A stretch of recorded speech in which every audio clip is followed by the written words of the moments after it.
الحمد لله نحمده ونستعينه ونستغفره ونؤمن به ونتوكل عليه ونعوذ بالله من شرور أنفسنا ومن سيئات أعمالنا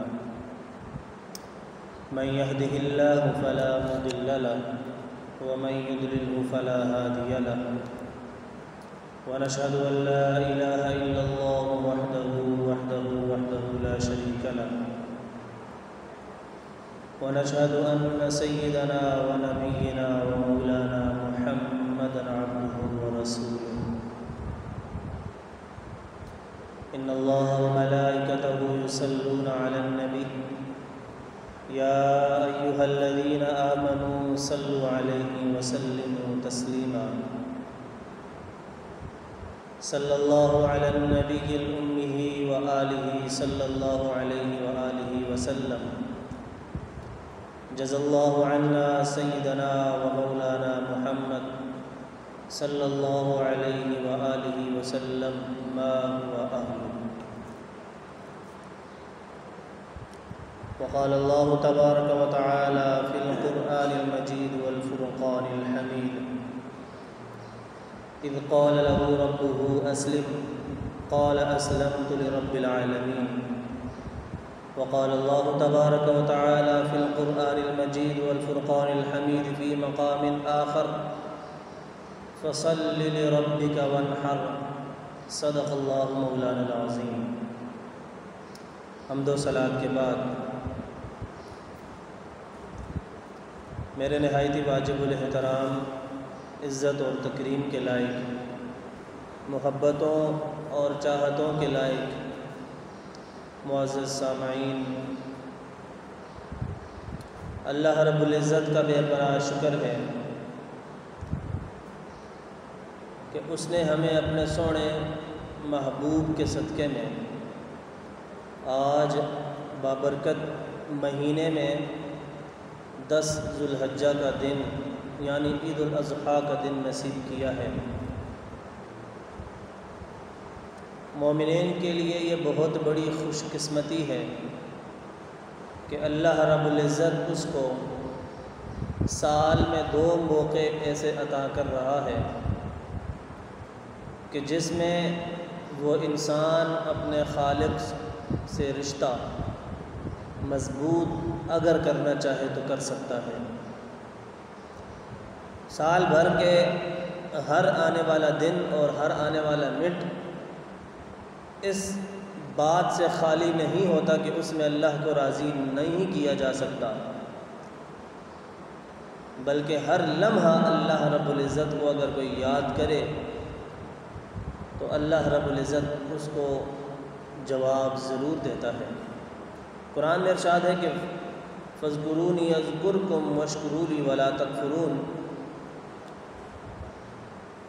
کہ تم میرا ایک دفعہ ذکر کرو گے تو میں عرشوں پر تمہارا 10 دفعہ ذکر کروں گا، تم میری طرف ایک قدم بڑھاؤ گے تو میں تمہاری طرف 10 قدم آگے بڑھ کر تمہیں رحمت کی آغوش میں لے لوں گا۔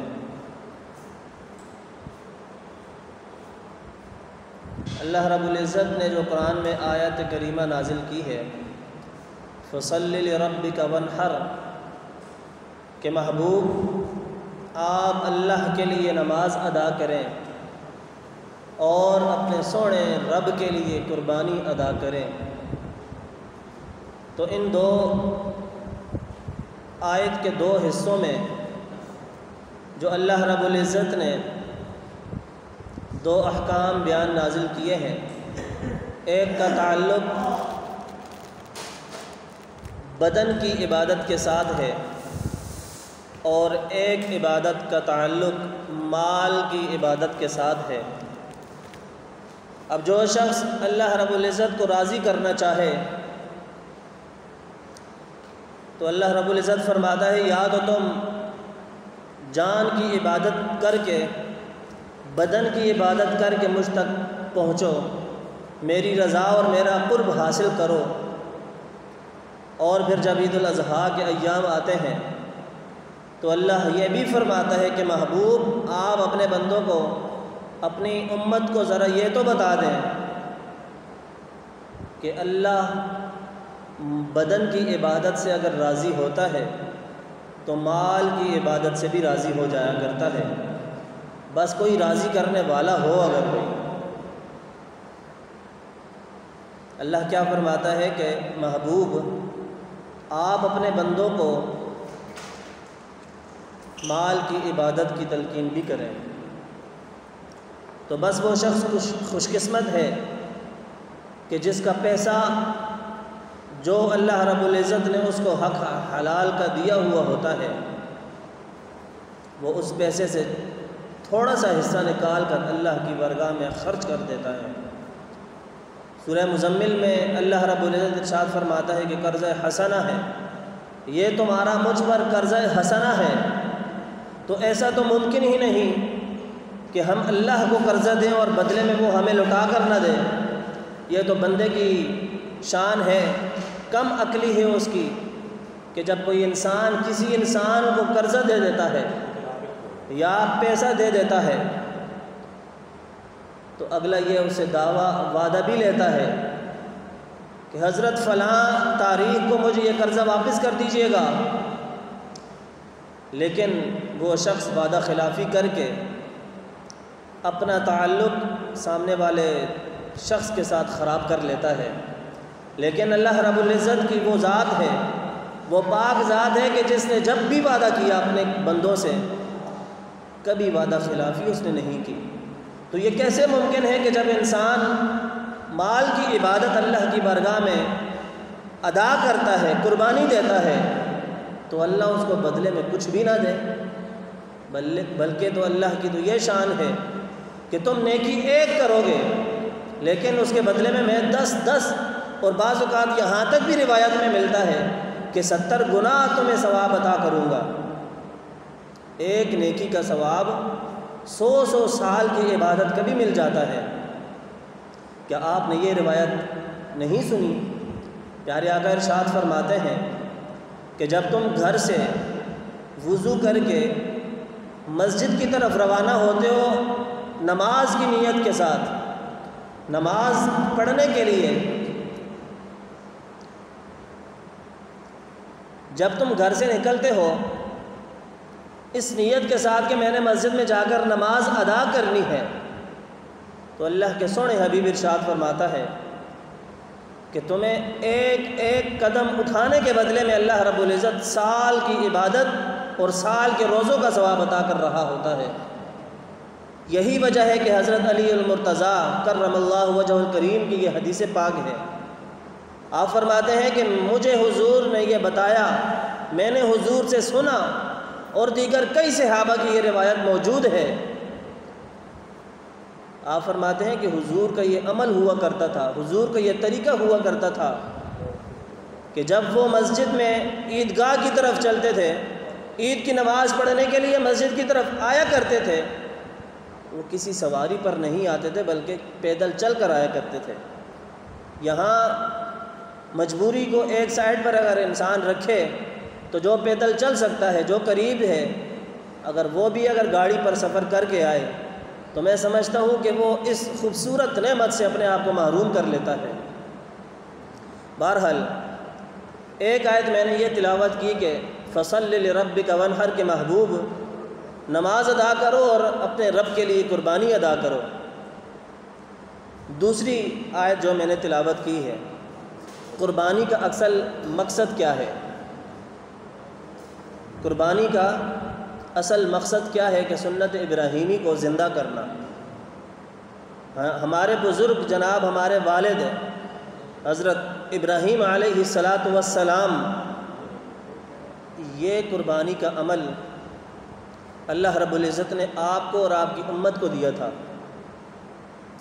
آپ کو کیا معلوم ہے کہ پہلے زمانے کی قربانیاں، پہلی امتوں کی جو قربانیاں ہوا کرتی تھیں، تو اس قربانی کا قبولیت کا کچھ عمل اور کچھ انداز ایسے ہوا کرتا تھا کہ وہ تمام گوشت اکٹھا کر کے ایک جگہ رکھ دیتے تھے اور آسمان سے بجلی آتی اور اس گوشت کو کھا کر ختم کر دیتی، اور یہ اس وقت کی قربانی کی قبولیت کی علامت ہوا کرتی تھی۔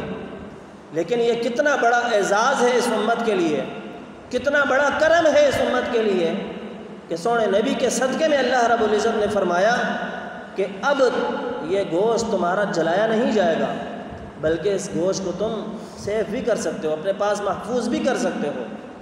اور پھر کئی نادان بیچارے ایسے بھی ہوتے ہیں کہ جو محرم تک اس گوشت کو لے کے چلے جاتے ہیں۔ درا حال ہے کہ ہونا یہ چاہیے کہ آپ غریبوں میں تقسیم کریں، اپنے رشتہ داروں میں تقسیم کریں۔ بہرحال پہلی امتوں کا حال، ان کی قربانیوں کا حال یہ ہوا کرتا تھا کہ وہ سارا گوشت کاٹ کوٹ کر ایک جگہ رکھ دیا کرتے تھے، اور آسمان سے ایک بجلی چمکتی تھی، وہ گوشت ختم ہو جاتا تھا، جل جاتا تھا، کھا جاتی تھی وہ بجلی۔ تو پھر اس وقت کے لوگوں کو نبیوں نے یہ بتایا کہ اب تمہاری قربانی قبول ہو چکی ہے۔ جیسے پیارے آقا نے ارشاد فرمایا کہ جب نماز تمہاری قبول ہو جائے تو تمہیں معلوم کیسے ہوگا کہ میری نماز اب یہ قبول ہو چکی ہے؟ حضور نے ارشاد فرمایا کہ جب تم ایک نماز ادا کر لو، دوسری نماز کا وقت ابھی آیا نہیں، لیکن تمہیں فکر لاحق ہو چکی ہے کہ کب نماز کا ٹائم ہوگا اور میں اگلی نماز کے لیے مسجد میں جا کر نماز ادا کروں گا۔ تو جب انسان کو یہ فکر لاحق ہو جائے تو حضور فرماتے ہیں کہ سمجھ جاؤ کہ پچھلی نماز تمہاری قبول ہو چکی ہے۔ اس بچے کے چپل اتروا دیں۔ اللہ رب العزت نے ہمیں بہت سے موقع عطا کیے کہ میرے بندو، اگر میری رضا چاہتے ہو، اگر میرا قرب حاصل کرنا چاہتے ہو تو پھر آ جاؤ میری طرف۔ تمام دنوں میں سے ایک دن ہمیں اس نے یہ بھی عطا کیا کہ عید الاضحیٰ کا خوبصورت دن، یہ جو آپ نے یہ مسئلہ سنا ہوا ہے کہ عید ذوالحجہ کا جب چاند چڑھتا ہے تو ہم نے مولویوں سے یہ مسئلہ سنا ہوا ہے کہ آپ 10 دن تک نہ اپنے ناخن ترباشتے ہیں اور نہ ہی اپنے بال کٹوا سکتے ہیں۔ تو کیا یہ مسئلہ ایویں ہی ہے؟ اس میں کوئی حکمت نہیں، یہ حکمت سے بھرا ہوا ہے۔ کیا مسئلہ؟ آپ نے یہ سنا ہے اپنے علماء سے، اپنے دوستوں سے، کہ جب ذوالحجہ کا چاند طلوع ہو جاتا ہے تو اس وقت آپ اپنے ناخن نہ کاٹیں، اپنے بال نہ کٹوائیں۔ حافظ صاحب بتائیں کیا کٹوانا نہ کٹوانا فرض واجب ہے؟ تو جواب میں دوں گا کہ فرض واجب نہیں بلکہ مستحب ہے۔ لیکن مستحب میں بھی حکمت کیا ہے، مقصد کیا ہے؟ مقصد یہ تھا کہ بال نہ کٹوانے کے اندر مقصد یہ تھا کہ جناب ابراہیم کی سنت زندہ ہو۔ جناب ابراہیم کی جب سنت زندہ ہوگی، کس طرح کہ جب آپ اپنی قربانیاں اللہ کے راستے میں قربان کریں گے، آپ اس عبادت میں اتنے مصروف ہو جاؤ کہ تمہیں بالوں کی بھی فکر نہ رہے، تمہیں اپنی زیب و زینت کی بھی فکر نہ رہے۔ یہ اصل میں حکمت تھی۔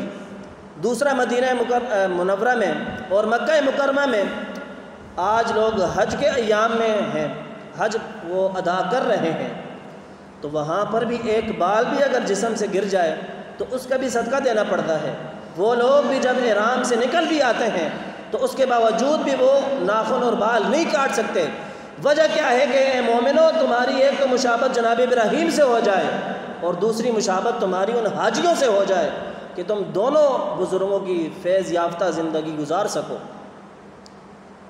تو حضور نے ارشاد فرمایا کہ جب تم ذوالحجہ کا چاند دیکھ لو، طلوع ہو جائے، تو اس وقت جو شخص قربانی کر رہا ہے وہ بھی نہ کٹوائے بال اور ناخن، اور جو نہیں کر رہا تو حضور نے فرمایا ہم اس غریب کو بھی تنہا نہیں چھوڑیں گے، ہم نے اس کو بھی اجر سے نوازنا ہے۔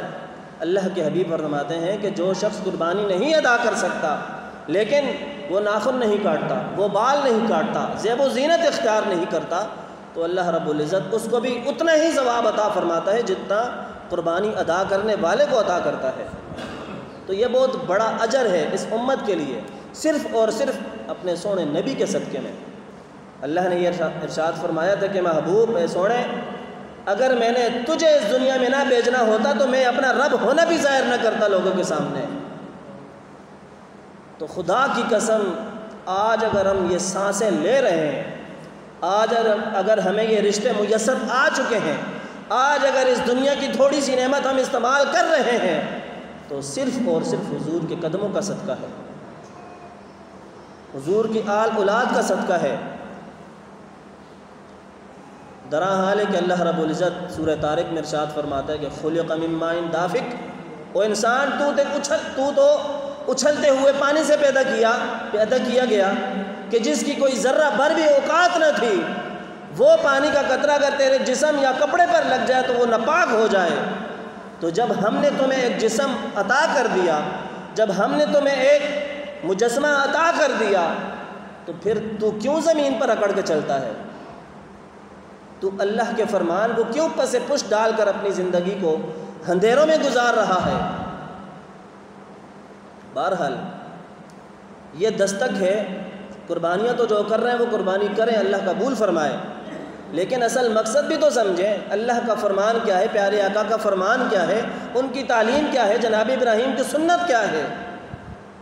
آج لوگ قربانی کرتے ہیں تو لوگوں کو دکھانے کے لیے، اگر کوئی 1 لاکھ کا جانور لایا تو دوسرا اس کا بھائی، تایا، ماما، چاچا وہ کچھ 2-2.5 کروڑ کا لے کر آئے گا، یا 2-2.5-5 لاکھ کا لے کر آئے گا، صرف دکھانے کے لیے کہ فلاں گلی میں فلاں بندے نے 1 لاکھ کا لیا لہٰذا میں اس سے زیادہ لگاؤں گا۔ تو خدا کے بندو، یہ تم پیسہ تو لگا لو گے لیکن تمہاری قربانی قبول نہیں ہوگی۔ وجہ یہ ہے کہ اللہ نے دل کی نیت کو دیکھنا تھا، تمہارے پیسے اور تمہاری دنیا داری کو نہیں دیکھنا تھا۔ آج ہم دیکھتے ہیں کہ اگر گلی میں کسی نے اچھا بیل خریدا ہے تو میں اس سے بھی اچھا خریدوں، تو یہ ایک دوسرے کو دکھانے کے لیے جو قربانیاں ہوتی ہیں اس میں کوئی قبولیت نہیں ہوتی۔ وقتی طور پہ تم اس کے تکے میں کے گوشت وغیرہ تو کھا لو گے، لیکن جس مقصد کے لیے قربانیاں ہم نے ادا کرنی تھی، اللہ کا قرب حاصل کرنے کے لیے، جنت میں دخول کے لیے، تو وہ پھر مقصد ہمیں وہ ثواب، وہ اجر، وہ اللہ کی رضا ہم نہیں حاصل کر پائیں گے۔ بہرحال اللہ رب العزت ہم سب کا حامی و ناصر ہو۔ اور جو آیت میں نے پڑھی ہے اس کا ترجمہ آپ کو سنا دوں۔ اللہ رب العزت ارشاد فرماتا ہے کہ اذ قال له ربه اسلم، رب نے فرمایا کہ ابراہیم میرے آگے جھک جا۔ قال اسلمت لرب العالمین، تو فرمایا ابراہیم نے کہ میرے رب یہ لو میں تیرے آگے جھک گیا۔ تو آپ مجھے بتاؤ کہ آج دن تک جو اللہ کی بارگاہ میں جھکا ہو، کیا اس کو اللہ نے معلوم کر دیا؟ کبھی نہیں۔ اکڑ اور غرور اور تکبر صرف اور صرف خدا کی ذات میں جچتا ہے۔ خدا کے بندو، کھجور کا درخت نہ بنو، بلکہ وہ درخت بنو کہ جس کی شاخیں نیچے جھکی ہوئی ہوں اور چھوٹا بچہ بھی آ کر اس درخت سے پھل کھائے، اس سائے سے فائدہ حاصل کرے۔ اگر تم اکڑ کے چلو گے، اگر تم غرور کر کے چلو گے، تو قبر تو یہ کہہ رہی ہے کہ میرے اندر تم نے آنا ہے، اور قبر ایسے بندے کو جکڑتی ہے، ایسے بندے کو جکڑتی ہے کہ پسلیاں میں مل جاتی ہیں۔ اور حضور نے ارشاد فرمایا کہ مومن بندہ اس قبر کے جکڑنے کو اس طرح محسوس کرتا ہے کہ جیسے ماں اپنے بچے کو رحمت کی گود میں لے لیتی ہے، اور گناہگار کے لیے یہ حال ہوتا ہے کہ وہ اس قبر کی جکڑنے کو یہ محسوس کرتا ہے کہ ہائے میں مر گیا، وہ افسوس کرتا ہے۔ اللہ تعالی ہم سب کا حامی و ناصر ہو۔ ایک مسئلہ سن لیں، پھر اس کے بعد ہم اجازت چاہتے ہیں۔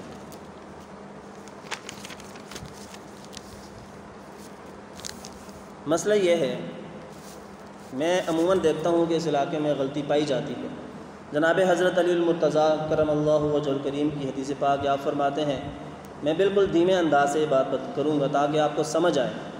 آپ فرماتے ہیں کہ حضور نے اونٹ کی قربانی دی اور مجھے اس پر نگرانی کے لیے کھڑا کر دیا کہ علی تو دیکھنا، اس اونٹ کی قربانی کی نگرانی کرنا کہ کہیں اس اونٹ کے اندر کوئی گوشت یا کوئی ہڈی ضائع نہ ہو، کسائی اس اونٹ کی قربانی والی گوشت یا ہڈیوں کو لے کر نہ چلا جائے بطور اجرت۔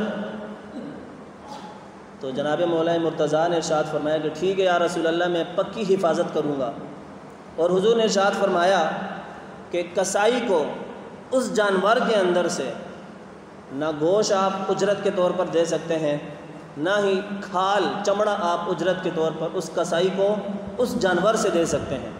مسئلہ یہ ہے کہ اگر آپ نے کسائی کرائے پر لایا ہے تو آپ اس کسائی کو الگ سے اجرت دیں گے، الگ سے پیسے دیں گے۔ یہ نہیں کہ اسی گوشت میں سے، اسی گائے میں سے، اسی بیل میں سے حضرت آپ یہاں سے لے جاؤ تو یہ آپ کی اجرت بن گئی۔